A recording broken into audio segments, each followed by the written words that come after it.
Hi guys, today I'm going to guide you guys on how to set up your Rtist talent account. First, click sign up button here. Key in your email and your personal information.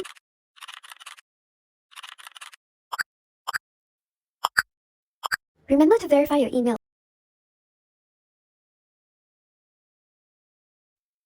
You have completed the first step. Second step is to activate your account.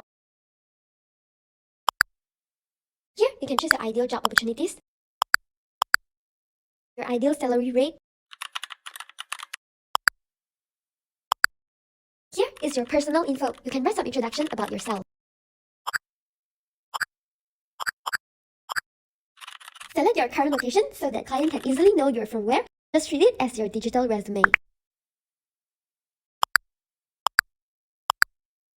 Friendly reminder, remember to key in as many skills as you can.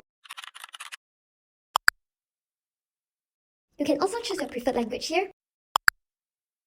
Fill up all your working experience to show client your brilliant experience in any industry.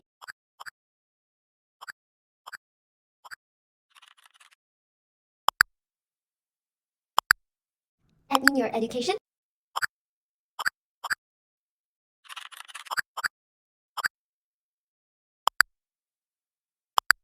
If you don't have any award yet, you can leave it blank.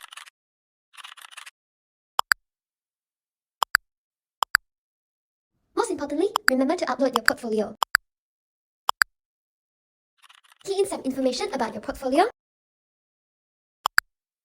You can double check your information here. Here are some other talents. If you're interested, you can follow them. Congratulations, you have completed all the steps. After that, you will need to set up your account. First, you can change your profile picture, cover picture as well, to let others recognize you more. If there's any information you want to change, you can edit here. Click here to preview your public profile. Click in and see more details about your portfolio. And here, you can see basic info of your portfolio. And here, you can see all the information you filled in just now. Here's the dashboard of your account. You can find jobs recommendation here, your account review from client, and some news and event of Rtist. Also, you can press in the preview public profile here. You can copy the link and share to your client to view your Rtist digital resume with portfolio. We have some example profile of talent here. Take a look. These are some of our talent with their amazing setup of their account. Feel free to contact us if you're still facing any trouble on setting up Rtist Talent's account.